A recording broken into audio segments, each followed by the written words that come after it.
Hello students, welcome to this video. आज के इस वीडियो में हम देखने वाले हैं सामाजिक विज्ञान कक्षा 10वीं के यहाँ पे 26 फरवरी के दिन होने वाले आपके पेपर के लिए 2, 3 व 4 नंबर के टॉप 60 क्वेश्चंस। देखिए, क्वेश्चन के साथ आंसर बताऊंगा और ये सारे क्वेश्चन जिसने तैयार कर लिए उसकी बहुत ही अच्छी तैयारी यहाँ पे हो जाएगी, क्योंकि हमने देखे आपके हिंदी के पेपर से लेकर के विज्ञान के, यानी कि सारे के सारे आपके पेपर हो गए और ये लास्ट सामाजिक का आपका बचा है।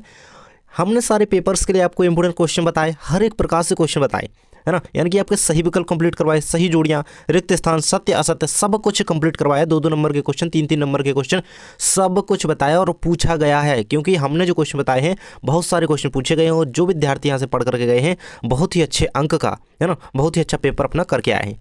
देखिए, सबसे पहले देखिए, आपको कहीं भी इसमें मिक्स क्वेश्चन है, 2 नंबर का हो सकता है, 3 नंबर का और 4 नंबर का। ज़्यादातर इसमें बड़े क्वेश्चन हैं। देखिए, बड़े इसलिए करवा रहा हूँ क्योंकि आप ज़्यादा बड़े बड़े क्वेश्चन जल्दी कंप्लीट करेंगे तो आपके ज़्यादा नंबर कंप्लीट होंगे ना, कवर आप जल्दी से कर पाएंगे, है ना। देखिए, सबसे पहले ये दो अंक के रूपी क्वेश्चन है आपका, संसाधन किसे कहते हैं, आप देख पा रहे होंगे। देखिए, विज्ञान के पेपर में मैंने जो क्वेश्चन बताए थे डेफिनेटली पूछे गए हैं और कहीं ना कहीं थ्योरी से आपके ऑब्जेक्टिव कवर हुए हो। कई सारे ऑब्जेक्टिव जो मैंने बताए हैं ना, बिल्कुल वही के वही पूछे गए हैं।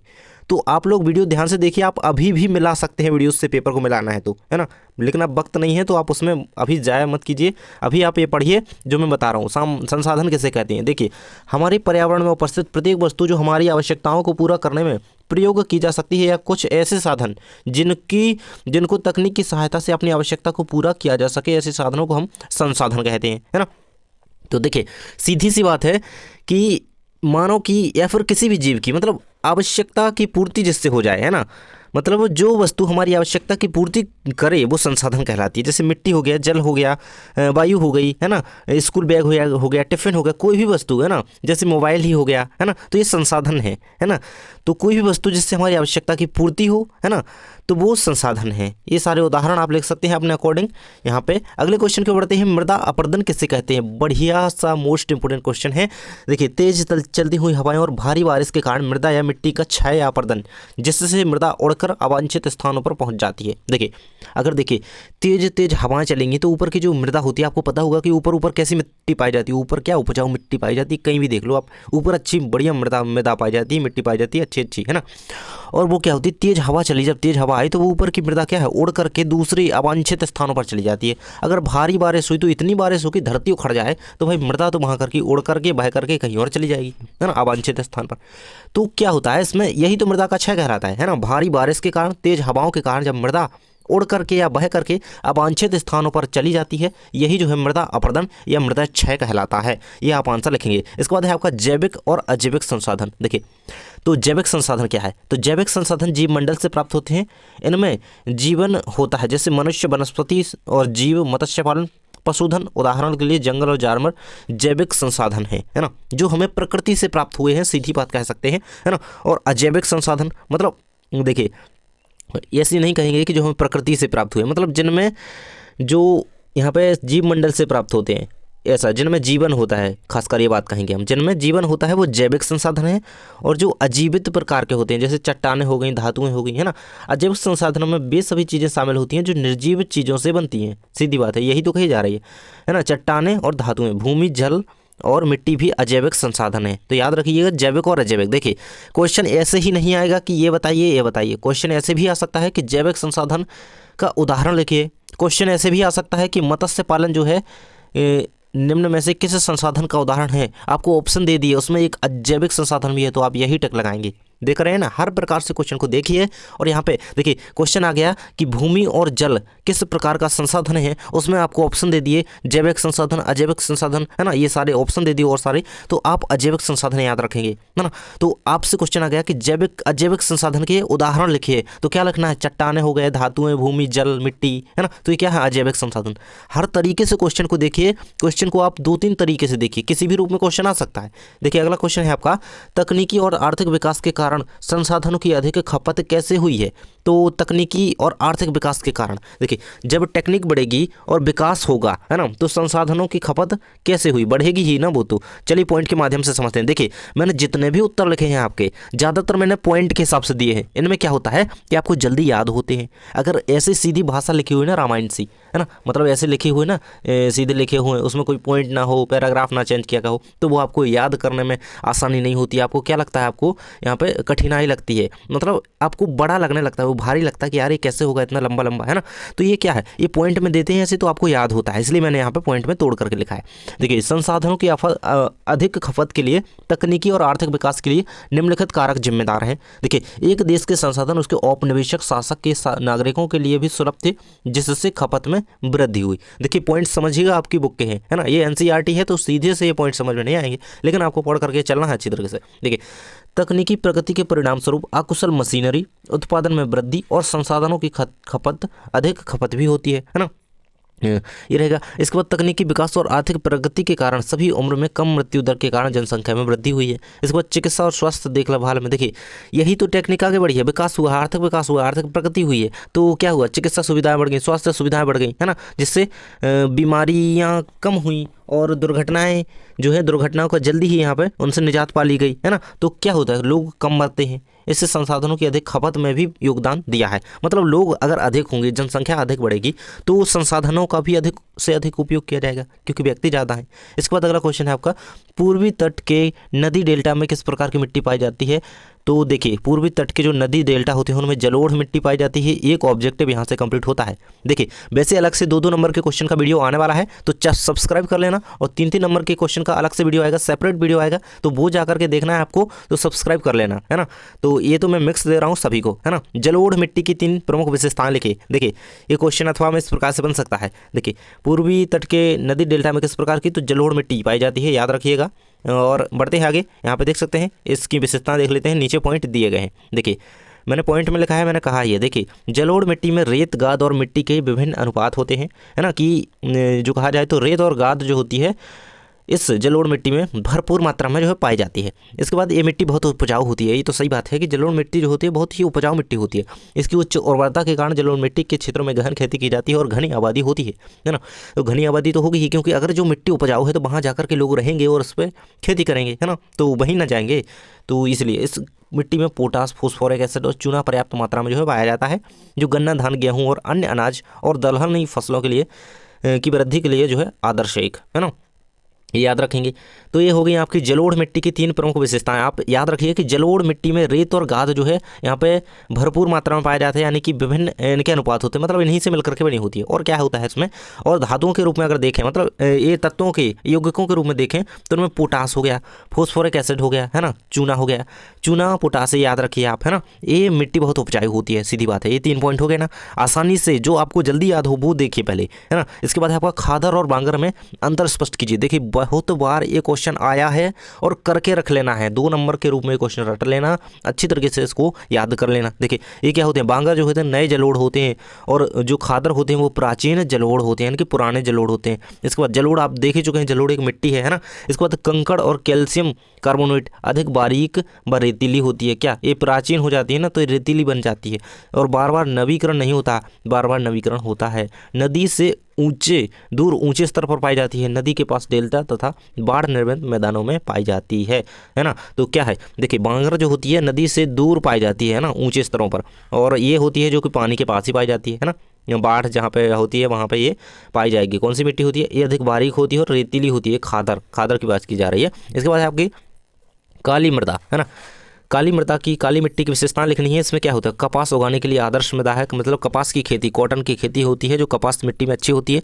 इसे रेगड़ मृदा भी कहते हैं, यानी कि रेगड़ मिट्टी जो है, रेगड़ इस प्रकार से लिख सकते हैं। रेगड़ मिट्टी जो है, काली मिट्टी को रेगड़ मिट्टी भी कहा जाता है, याद रखिएगा। और लेटेराइट जो है लाल मिट्टी को कहा जाता है, याद रखिएगा। लेटेराइट लाल और काली रेगड़, है ना, ये आप याद रखिएगा। पॉइंट किसी भी रूप में आ सकता है क्वेश्चन। चिकनी मिट्टी से बनती है ना, ये बहुत चिकनी होती है काली मिट्टी जो होती है।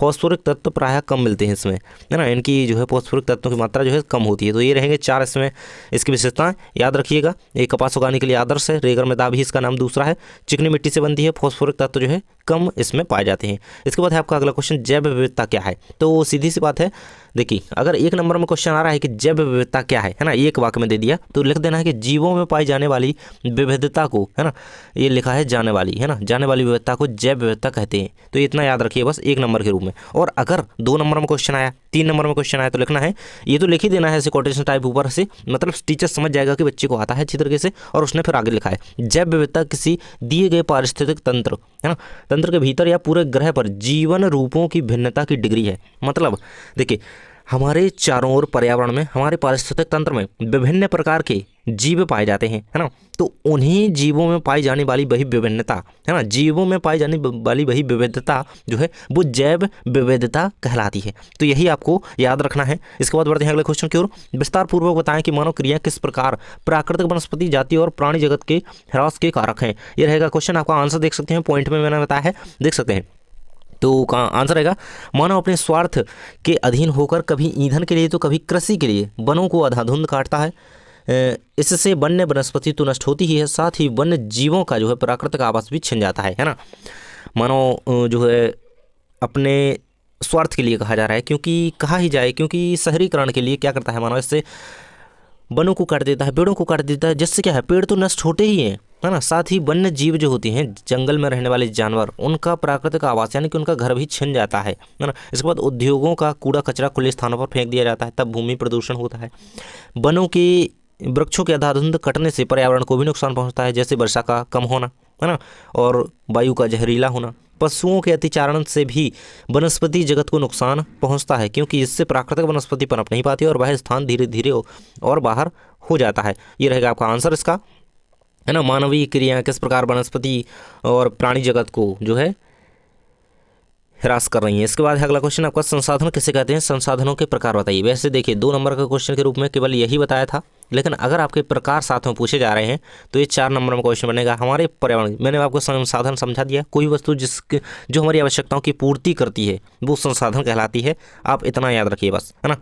और इसके उदाहरण भी मैंने आपको बताए थे, है ना, कोई भी लिख देंगे जो हमें आवश्यक पड़ता है। इसके प्रकार क्या होते हैं देखिए, वैसे संसाधन मुख्यतः प्राकृतिक और कृत्रिम 2 प्रकार के होते हैं। नवीकरणीय और अनवीकरणीय संसाधन भी यहाँ पे होते हैं, है ना। याद रखिएगा, बहुत ही इंपॉर्टेंट पॉइंट है, इससे क्वेश्चन आता है, ऑब्जेक्टिव आता है।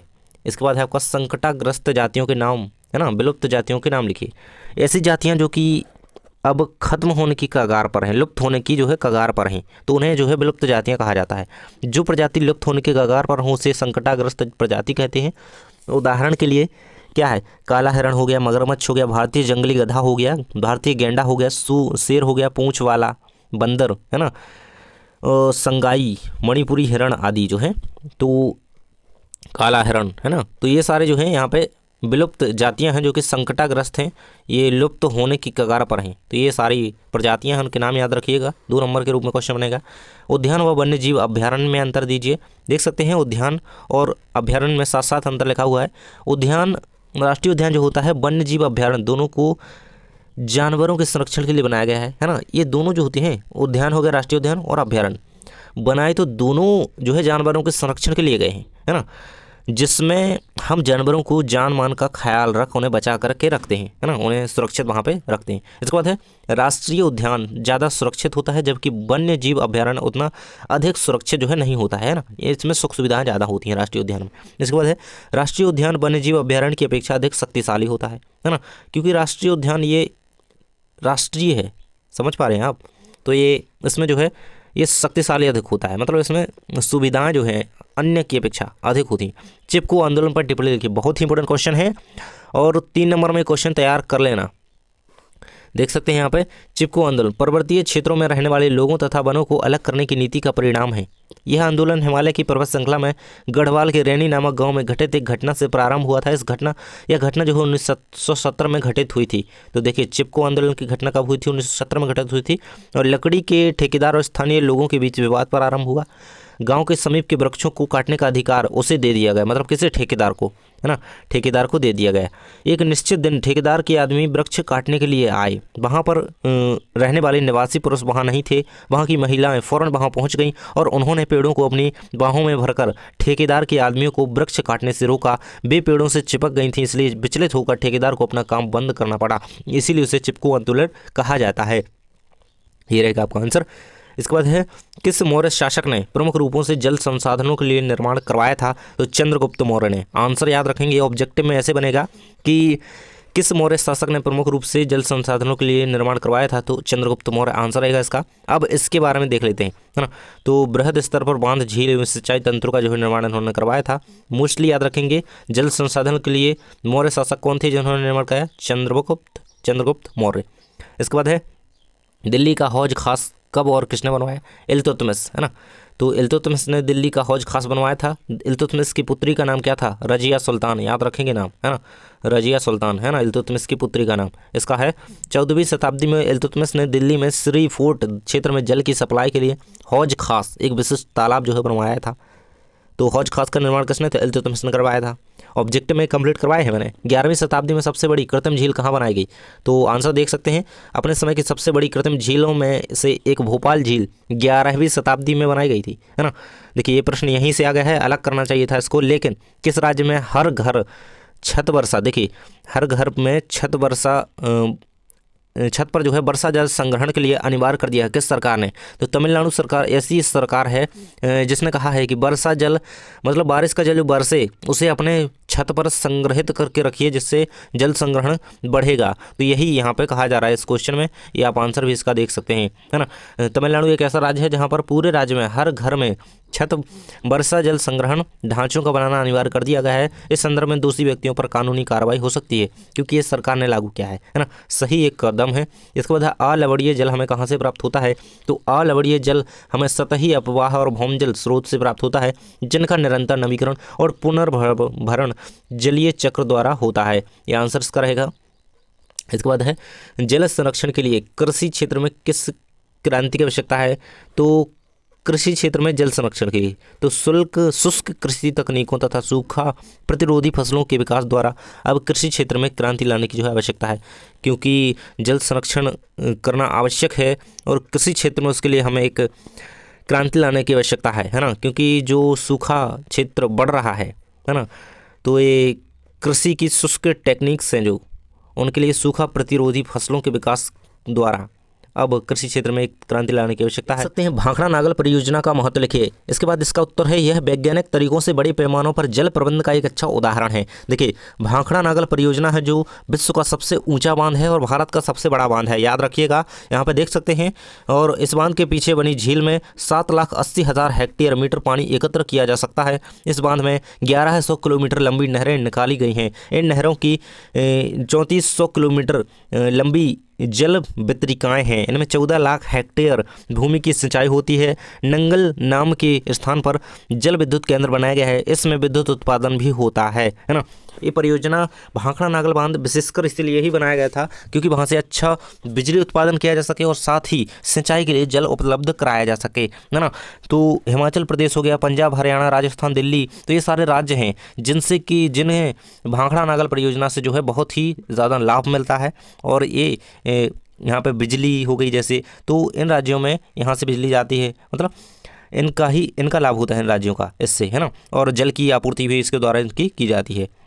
ये रहेगा आपका उत्तर। इसके बाद अगला क्वेश्चन है चंबल परियोजना का संक्षेप में वर्णन कीजिए। यहाँ पे देख सकते हैं चंबल परियोजना मध्य प्रदेश तथा राजस्थान राज्यों की संयुक्त परियोजना है। इसके द्वारा दोनों राज्यों की सिंचाई होती है। इस परियोजना का मुख्य उद्देश्य चंबल नदी की द्रोणी में मृदा का संरक्षण करना है। इस योजना के अंतर्गत चंबल नदी पर 3 बांध बनाए गए हैं। मध्य प्रदेश में गांधी सागर बांध तथा राजस्थान में कोटा बैराज व राणा सागर प्रताप बांध। तो यहाँ से देखिए कि कोटा बैराज बांध कहाँ है? राजस्थान में। राणा प्रताप सागर बांध कहाँ है? राजस्थान में, है ना। तो ये याद रखना है। और गांधी सागर बांध जो है वो है मध्य प्रदेश में।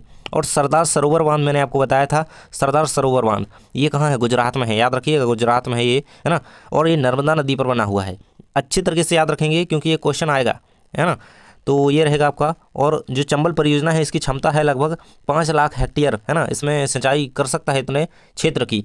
ये रहेगा उत्तर इसका। इसके बाद है नर्मदा बचाओ आंदोलन पर टिप्पणी लिखिए। तो यहाँ पे देख सकते हैं अभी नर्मदा जयंती पर यहाँ पे कई लोगों ने यहाँ पे शपथ ली कि हम नर्मदा को बचाएंगे, जल बचाएंगे, है ना। तो नर्मदा बचाओ आंदोलन एक गैर सरकारी संगठन NGO है जो जनजातीय लोगों, किसानों, पर्यावरणविदों और मानवाधिकारों कार्यकर्ताओं को गुजरात में नर्मदा नदी पर सरदार सरोवर बांध के विरोध में लामबंद करता है। तो ये इसका यहाँ पे फर्स्ट पॉइंट है।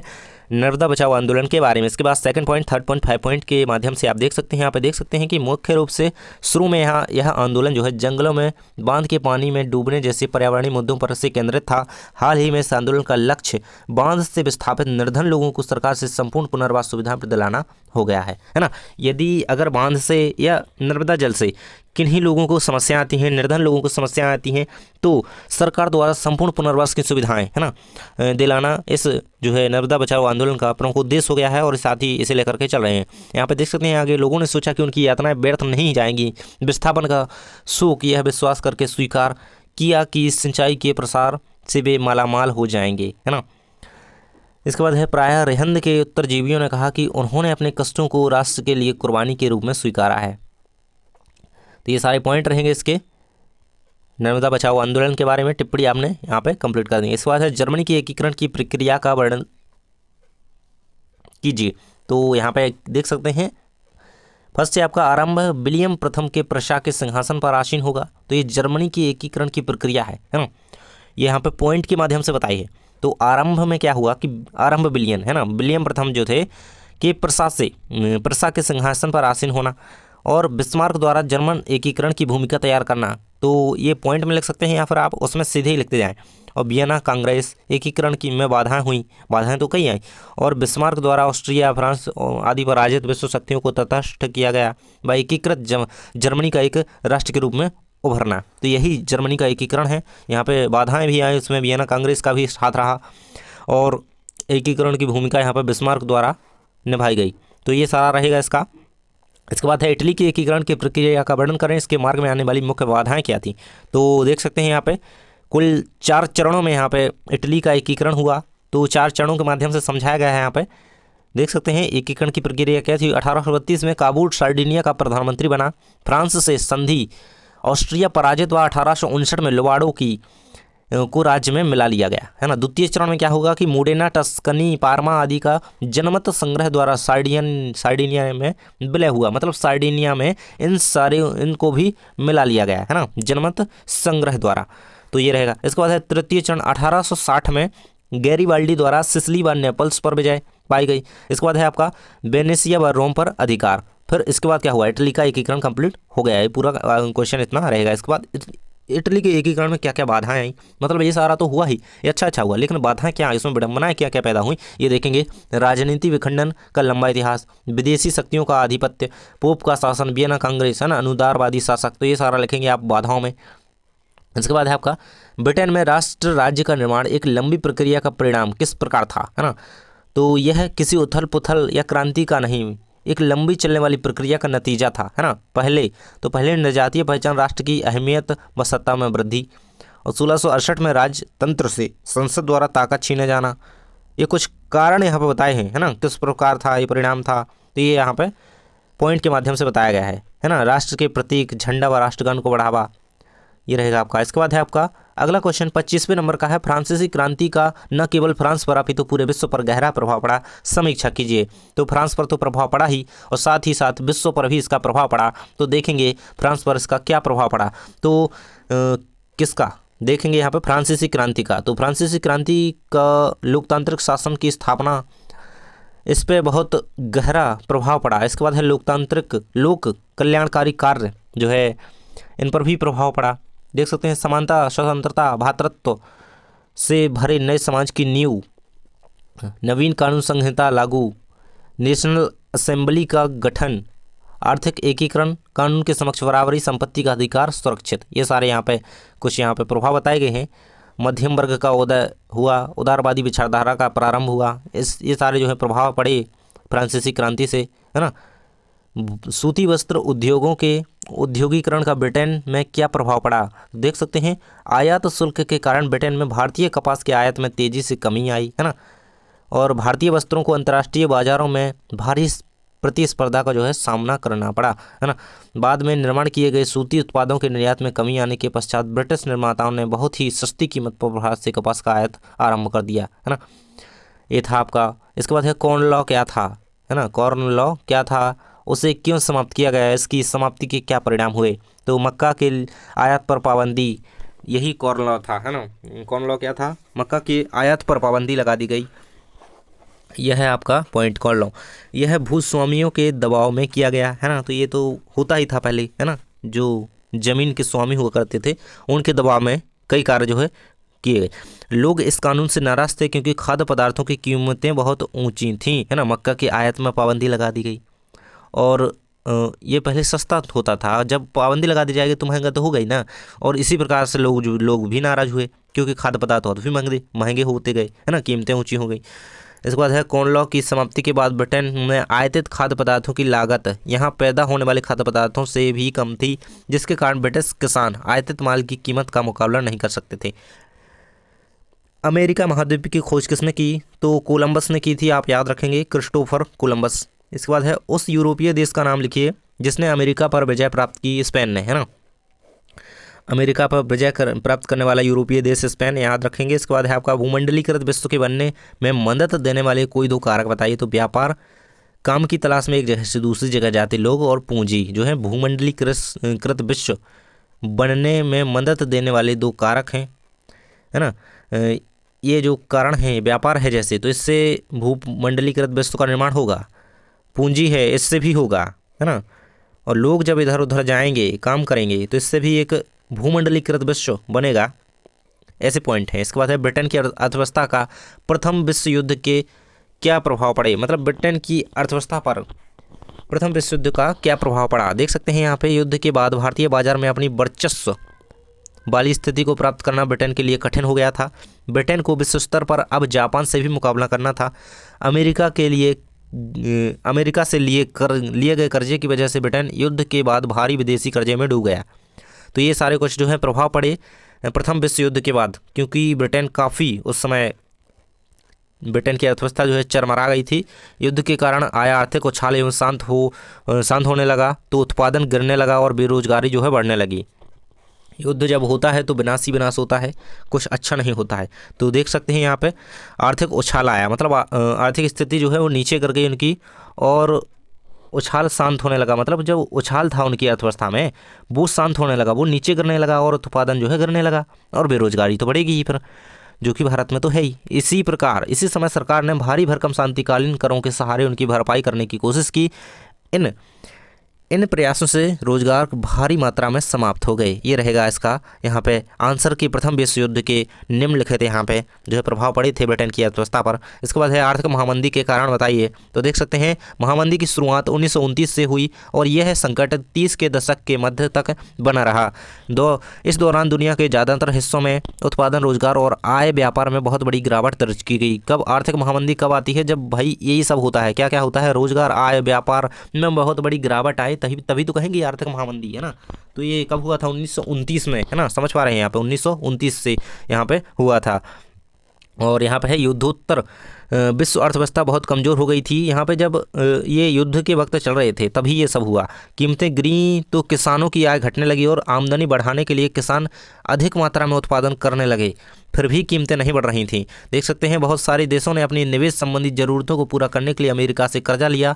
अमेरिकी उद्योगपतियों ने मंदी की आशंका को देखते हुए यूरोपीय देशों से को जो है कर्जा देना बंद कर दिया। अभी वो क्यों देंगे, है ना, क्योंकि अमेरिकी उद्योगपति, देख सकते हैं आप यहाँ पे क्या कहा गया है कि यूरोपीय देश जो थे उनकी अर्थव्यवस्था गिरती जा रही थी, मंदी उनके यहाँ पड़ती जा रही थी। तो अमेरिकी उद्योगपति जो थे वहाँ पे क्यों देंगे? क्योंकि उन्हें पता था कि इनके पास इतना अब बच्चा नहीं है, तो ये चुका कैसे पाएंगे, इसलिए वो कर्ज देना उन्होंने जो है बंद कर दिया, कर्ज नहीं दे रहे थे। ये पॉइंट रहेगा। हजारों बैंक जो है दिवालिया हो गए। क्यों हो गए? क्योंकि भाई मंदी का वक्त चल रहा था, महामंदी का वक्त चल रहा था, है ना। इसके बाद है वैश्वीकरण का क्या अर्थ है? अंतर्राष्ट्रीय आर्थिक विनिमय में 3 प्रकार के प्रवाहों का वर्णन कीजिए। तो देख सकते हैं यहाँ पे पॉइंट के माध्यम से समझाया गया है। किसी देश की अर्थव्यवस्था विश्व की अन्य अर्थव्यवस्थाओं से के साथ जुड़ी होती है वैश्वीकरण में। इसके बाद है पहला प्रवाह। ये वैश्वीकरण की परिभाषा खासकर यहाँ पे दी गई है, जो कि पॉइंट में ही जोड़ दी गई है। लेकिन वैश्वीकरण किसी देश की अर्थव्यवस्था विश्व की अन्य अर्थव्यवस्थाओं के साथ जुड़ी होती है, यही विश्व का बाजार है, यानी कि वैश्वीकरण है। इसके बाद है पहला प्रवाह व्यापार का होता है, जो मुख्यतः कपड़ों एवं गेहूं के व्यापार तक सीमित था। दूसरा प्रवाह श्रम का है, जिसमें लोग रोजगार की तलाश में एक जगह से दूसरी जगह जाते हैं। और तीसरा प्रवाह पूंजी का होता है, जिसे अल्प या दीर्घ वृद्धि के लिए दूर दराज के इलाकों में निवेश कर दिया जाता है। तो ये रहेगा आपका।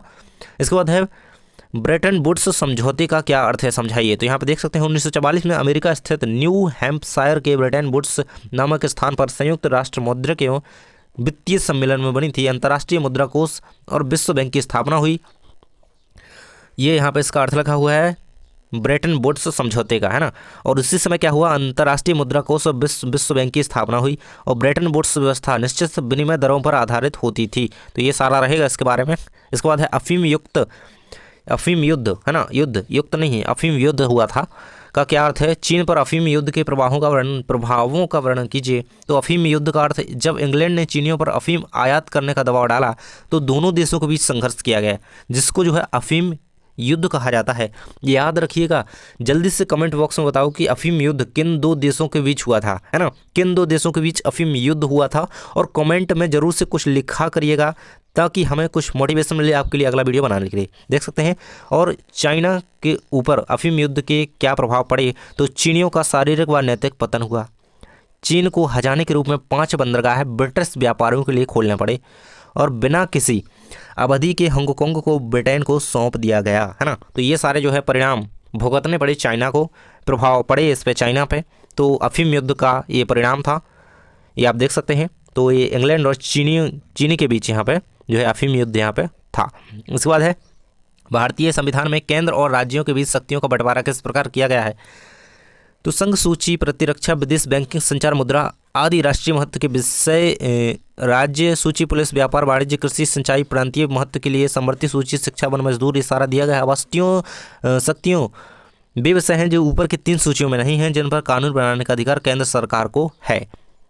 तो ये इस प्रकार से केंद्र और राज्य के बीच शक्तियों का बंटवारा किया गया है। आप अगर इन्हें इस प्रकार से लिखें तो और भी बेटर रहेगा, है ना। तो ये आप क्वेश्चन मैंने बता दिया है, आंसर अच्छी तरीके से इसका देख लीजिएगा आपको, है ना। इन्हें भी आप बांट करके लिख सकते हैं। तो देखिए अगला क्वेश्चन है आपका, स्थानीय सरकारों के महत्व का जो है वर्णन कीजिए।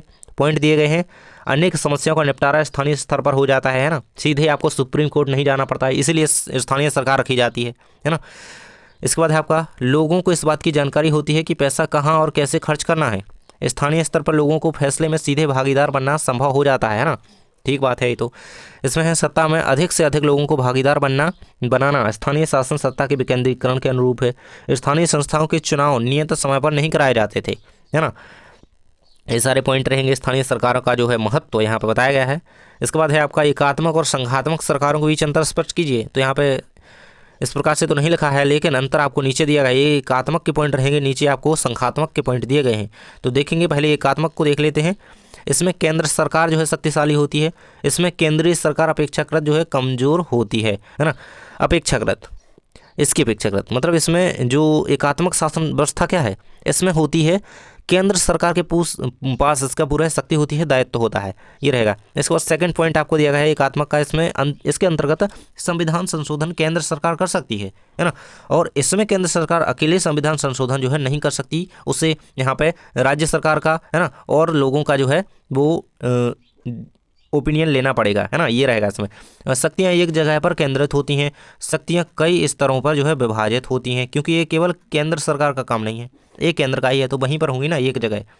इसके बाद है 4 नंबर का पॉइंट है, इसमें एक ही नागरिकता होती है। कई संघीय व्यवस्था वाले देशों में दोहरी नागरिकता होती है, ये संघात्मक शासन व्यवस्था में कहा जा रहा है। इसके बाद 5वां पॉइंट है आपका, केंद्र सरकार राज्यों से शक्तियां ले सकती हैं, तो दोनों स्तर की सरकारें अपने अधिकार क्षेत्र में स्वतंत्र होती हैं, है ना। तो ये संघात्मक, किन्हीं किन्हीं देशों में जो होती है संघात्मक शासन प्रणाली होती है, कहीं कहीं एकात्मक शासन व्यवस्था होती है, कहीं कहीं यहाँ पे लोकतंत्रात्मक शासन प्रणाली होती है ना। ये रहेगा आपका। इसके बाद है पंचायतों की मुख्य परेशानियों का वर्णन करें। तो आपको पता ही होगा आपकी पंचायत में क्या समस्या है, वो भी आप लिख सकते हैं। अन्यथा आप ये देख लें, यहाँ पे जागरूकता का अभाव, आपको पता होगा लोग जागरूक नहीं होते हैं किसी भी योजना के प्रति, कोई भी वर्क हो गया, सरकारी काम हो गया या फिर कुछ भी, है ना। तो पंचायत स्तर पर क्या है, लोग उतने जागरूक नहीं होते हैं, यानी कि जागरूकता का अभाव है, सीधी बात। धन का अभाव, भाई बड़ी बात है, धन का अभाव सही है। अधिकारों की मनमानी, सही है, अधिकारियों की मनमानी जो है निचले स्तर पर अधिक देखी जाती है। जन सहभागिता में कमी, है ना। लोग एक साथ नहीं, एकजुट होकर के यहाँ पे किसी भी समस्या में एक साथ खड़े नहीं होते, ये जो है प्रमुख परेशानी है पंचायत की। अगर साथ हों तो परेशानी ही क्यों हो। इसके बाद है आपका केंद्र और राज्य सरकारों द्वारा समय पर वित्तीय सहायता उपलब्ध नहीं करना, ठीक ही बात है। चुनाव नियमित रूप से नहीं होते हैं, हाँ कई बार 8 साल में हो रहा है, कई 6 सालों में, भाई नियमित रूप से नहीं होते हैं, ये प्रमुख परेशानियां दी गई हैं। इसके बाद भारत एक संघीय व्यवस्था वाला देश है तथा इस तथ्य को साबित करने वाले मुख्य सिद्धांतों को लिखें, है ना। तो भारत जो है एक संघीय व्यवस्था वाला देश है, संघीय मतलब लोकतंत्रात्मक, है ना। ये सारी जो विशेषता हम देख रहे थे यहाँ पे, ये संघात्मक शासन व्यवस्था, तो ये भारत में लागू है ना। ये भारत एक संघीय शासन प्रणाली वाला देश है और ये इसके देखेंगे हम। इस तथ्य को साबित करने वाले प्रमुख सिद्धांतों को लिखिए, है ना। लोकतंत्रात्मक शासन प्रणाली देख सकते हैं यहाँ पे पॉइंट दिया गया है, भारत केंद्र राज्य और स्थानीय तीनों स्तरों पर जो है सरकारें हैं, है ना। ठीक बात है, तो केंद्र में भी भारत की सरकार है, राज्य में भी है, स्थानीय स्तर पर भी है, ठीक है। भारत में एक लिखित और विस्तृत संविधान है। केंद्र में कैसी है, केंद्र में केंद्र सरकार बैठी है, राज्य में राज्य सरकार, स्थानीय में आपकी जो है देख सकते हैं स्थानीय रूप में होते हैं क्या, सरपंच होते हैं इधर, है ना, गाँव में देखें तो, और पार्षद होते हैं, अध्यक्ष होते हैं स्थानीय स्तर पर, और राज्य में मुख्यमंत्री होते हैं, केंद्र में प्रधानमंत्री होते हैं, राष्ट्रपति, ये सारे, है ना। तो आप देख सकते हैं 3 स्तरों में जो है बटी हुई है। और इसका सेकंड पॉइंट है, भारत में एक लिखित एवं विस्तृत संविधान है, बिल्कुल सही बात है, यहाँ पे है ये संघात्मक शासन व्यवस्था, इसी में तो कही गई है। इसके बाद है प्रत्येक स्तर की सरकार के अधिकार क्षेत्र संविधान में स्पष्ट वर्णित हैं, प्रत्येक स्तर की, है ना, ठीक बात है। स्थानीय स्तर की कोई सरकार है अगर, तो उसके भी जो अधिकार हैं, मतलब जितने अधिकार इसको हैं, मतलब ये सारे अधिकार तो नहीं ले सकता ना। स्थानीय स्तर का कोई अधिकारी है, कोई नेता है, तो वो पूरे जो अधिकार उसका सीमित है, एक लिमिट है उसकी, है ना, तो उतने ही वो कर सकता है, ना कि संविधान के अकॉर्डिंग ही वो चलेगा, ना कि आगे बढ़ के, है ना, क्योंकि वो राज्य सरकार के फैसले तो नहीं ले सकता ना। स्थानीय स्तर का कोई व्यक्ति है, वो राज्य सरकार के नहीं ले सकता, राज्य सरकार का व्यक्ति केंद्र सरकार के फैसले नहीं ले सकता। इसी प्रकार कहा गया है कि प्रत्येक स्तर की जो सरकार के अधिकार क्षेत्र जो है संविधान में स्पष्टतः वर्णित हैं।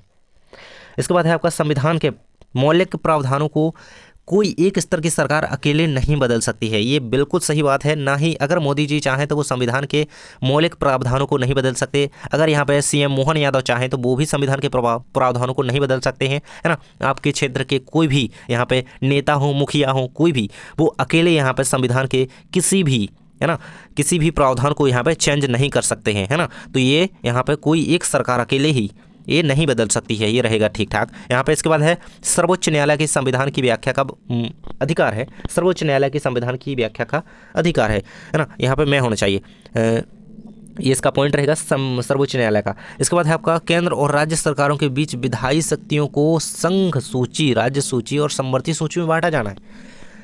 तो केंद्र और राज्य सरकारों के बीच विधायी शक्तियों को, देखिए केंद्र और राज्य सरकारों को जो शक्तियाँ होती हैं वो संघ सूची, राज्य सूची और समवर्ती सूची में बटी हुई हैं और अपनी अपनी शक्तियों के अकॉर्डिंग ही सरकारें काम करती हैं, है ना। इसके बाद है वित्तीय स्वायत्तता के लिए केंद्र और राज्य सरकारों के लिए अलग अलग स्रोत हैं, है ना। तो ये पॉइंट थे कुछ, यहाँ पे देख सकते हैं। भारत में संघात्मक शासन व्यवस्था है, उसके लिए क्वेश्चन देख लीजिए एक बार फिर से। भारत एक संघीय शासन व्यवस्था वाला देश है, इस तथ्य को साबित करने के लिए सिद्धांतों को लिखे। तो ये सारे जो है पॉइंट समझ सकते हैं, इसके हिसाब से आप लिखें। संघवाद की किन्हीं 3 बुराइयों की व्याख्या कीजिए। तो केंद्रीय सरकार का अधिक शक्तिशाली होना, ठीक ही बात है, जो सरकार केंद्र में बैठ गई वही पूरा देश चला रही है ना। 3 ये बुराइयां हैं इसमें की संघवाद की, है ना, संघात्मक शासन व्यवस्था की जो हमारे देश में चल रही है ना। केंद्रीय सरकार का अधिक शक्तिशाली होना, संविधान संशोधन का अधिकार केवल केंद्र को ही प्राप्त होता है, यानी कि संविधान संशोधन केवल और केवल केंद्र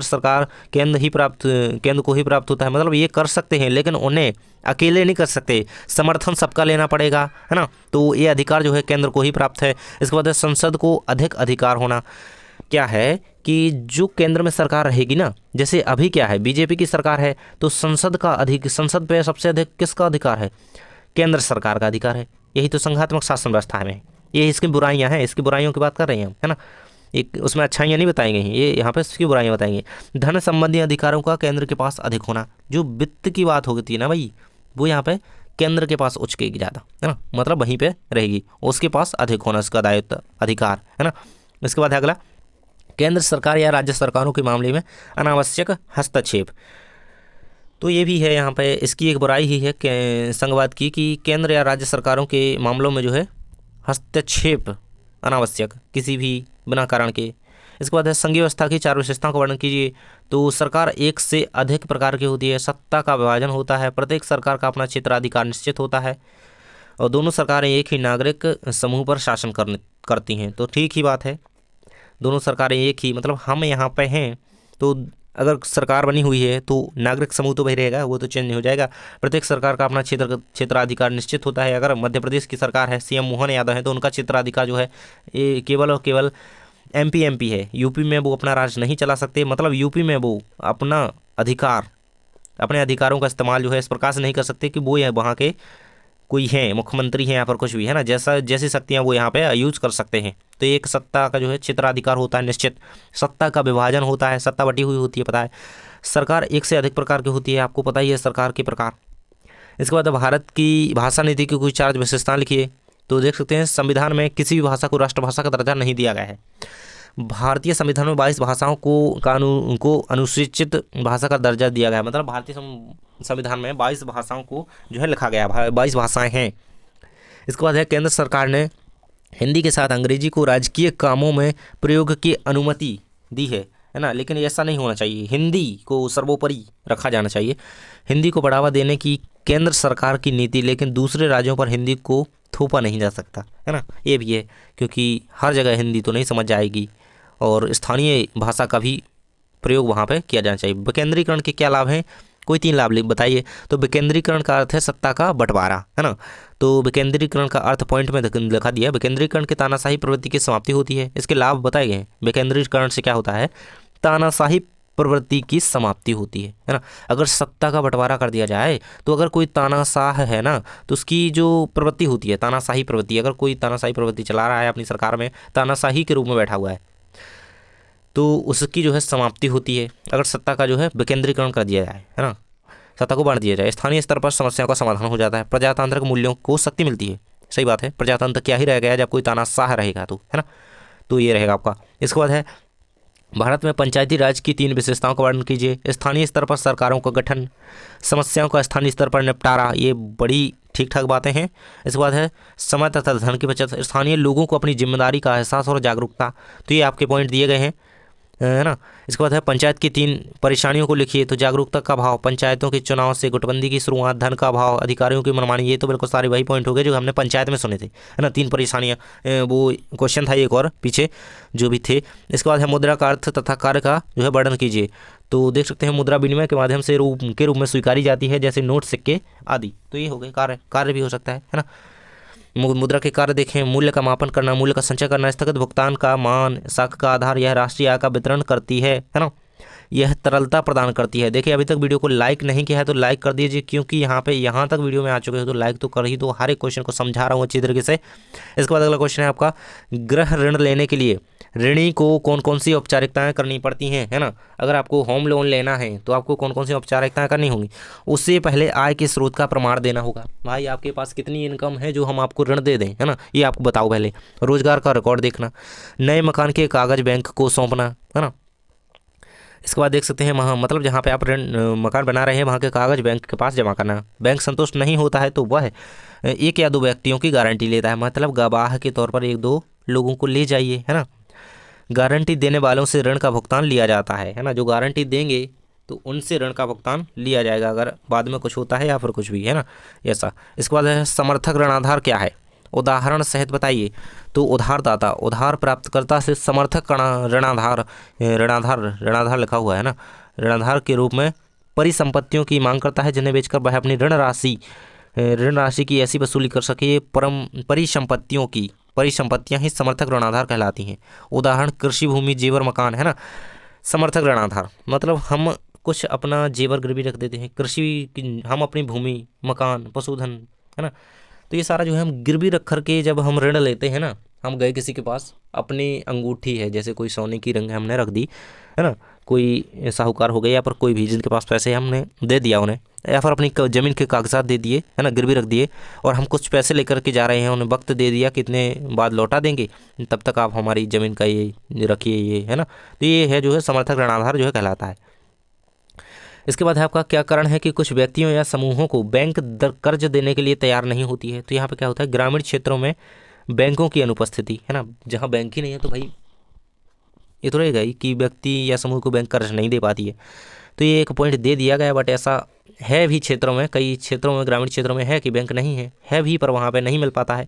समर्थक ऋणाधार ना होना, है ना।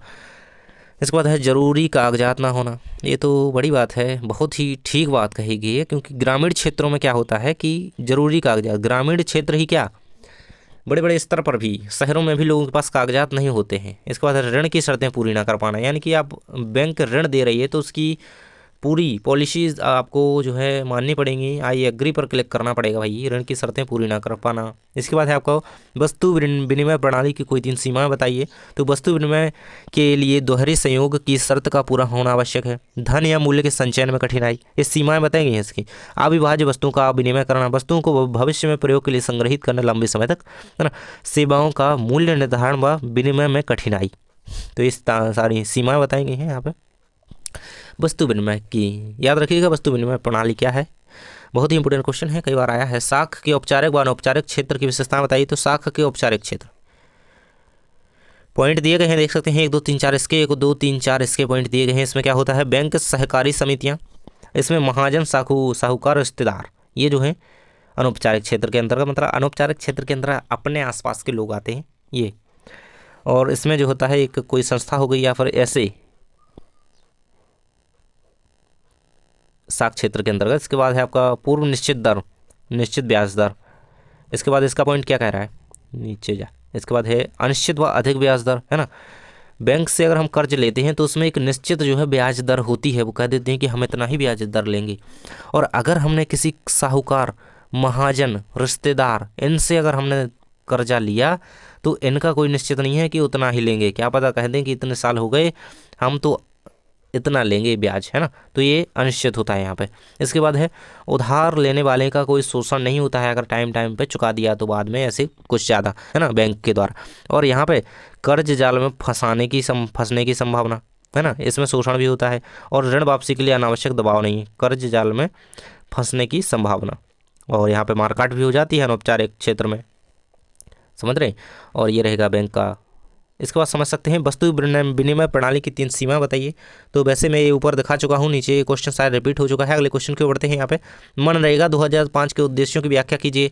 तो काम के अधिकार के लक्ष्यों को पूरा करने के उद्देश्य से मनरेगा, नरेगा नहीं, मनरेगा ये था भाई, 2005 को लागू किया गया था। इस प्रोग्राम के तहत ग्रामीण क्षेत्र के हर परिवार के एक व्यक्ति को साल में 100 दिन रोजगार की गारंटी दी जाती है। यानी कि मनरेगा 2005 में लागू किया गया था। याद रखिएगा, मनरेगा 2005 में लागू किया गया था। और इसमें क्या कहा गया मनरेगा में, इसमें कि हर साल किसी भी, मतलब हर साल हर परिवार के, एक क्षेत्र है वहाँ का एक परिवार है, उस घर के हर एक व्यक्ति को नहीं, मतलब उस घर के एक व्यक्ति को केवल साल में 100 दिन का रोजगार मिले, उसकी गारंटी जो है दी जाती है। किसके अंतर्गत, मनरेगा 2005 के अंतर्गत। इसका यही उद्देश्य है। कार्यक्रम ग्रामीण क्षेत्रों में गरीबी उन्मूलन के लिए प्रतिबद्ध है ना, रोजगार मिल सके लोगों को। गाँव से नगरों की ओर भारी पलायन हो रहा है ना लोगों का। अब जब गाँव में काम नहीं रहेगा तो कहाँ जाएंगे यार, काम भी तो चाहिए सबको।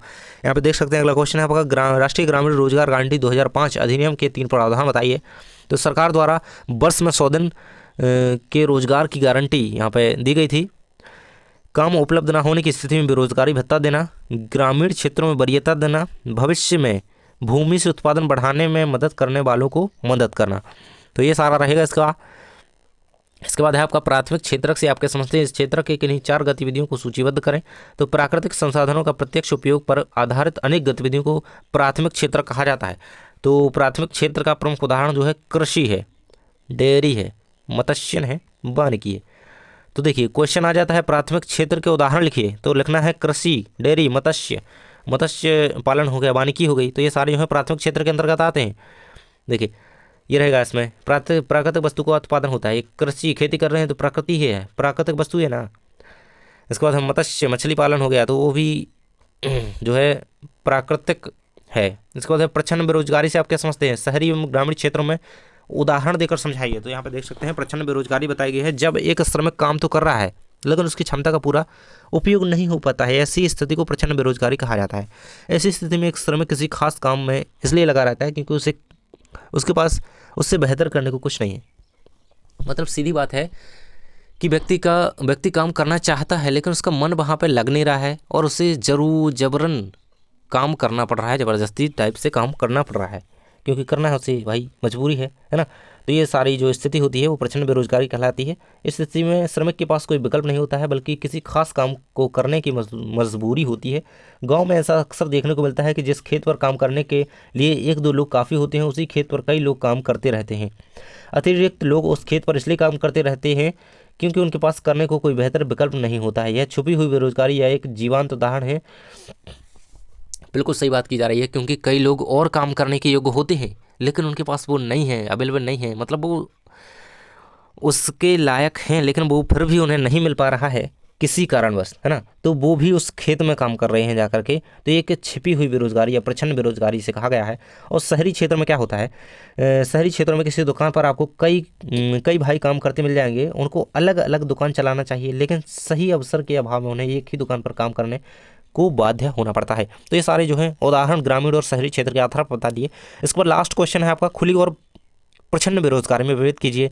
तो प्रचंड बेरोजगारी क्या है, छुपी हुई बेरोजगारी, यही जो पिछले क्वेश्चन में समझी। और खुली क्या है, भाई सामने दिख रहा है हम बेरोजगार हैं, बैठे हैं। इसके बाद है जब किसी आम आदमी के पास कोई काम नहीं होता है तो इसे बेरोजगारी कहते हैं। मतलब हमारे पास तो कोई काम है नहीं, हम शांति से बैठे हैं, तो ये जो है खुली बेरोजगारी है। सीधे कह रहे हैं काम नहीं है तो ये बेरोजगार कहलाता है, ये बेरोजगार कहलाता है। और प्रचंड बेरोजगारी क्या कहलाती है कि जब कोई आदमी काम तो कर रहा होता है लेकिन अपनी क्षमता का सदुपयोग नहीं कर रहा होता है। मतलब वो जिस काम के लायक है वो काम उसे नहीं मिल रहा होता है और वो काम किसी और काम को कर रहा होता है ना। तो इसे प्रचंड बेरोजगारी कहते हैं। लेकिन जब किसी आदमी को काम बिल्कुल भी नहीं मिलता तो उसे खुली बेरोजगारी कहते हैं। काम ही नहीं मिले तो वही तो खुली बेरोजगारी है ना। तो ये आपका रहेगा। तो जानकारी टीच चैनल को सब्सक्राइब अवश्य करें, क्योंकि हम आपके लिए हर एक पेपर के लिए इसी प्रकार से तैयारी करवा रहे हैं। 2 नंबर के क्वेश्चन का सेपरेट वीडियो आने वाला है, 3 नंबर के क्वेश्चन का सेपरेट वीडियो आने वाला है, 4 नंबर के लिए भी इसी प्रकार से वीडियो लाएंगे। तो आपको चैनल को कर लेना है सब्सक्राइब और हमसे जुड़ जाना है। इसका PDF चाहिए तो नीचे डिस्क्रिप्शन में लिंक दी गई है, आप देख सकते हैं कि आप वहाँ से चैनल की मेंबरशिप ज्वाइन कर लेंगे। और चैनल की मेंबरशिप जैसे ही ज्वाइन करते हैं आपके पास PDF आ जाएगी। थैंक्स फॉर वॉचिंग, मिलते हैं नेक्स्ट वीडियो में। और डिस्क्रिप्शन में लिंक दी गई है, सारे वीडियोस देख लेना। Thanks for watching.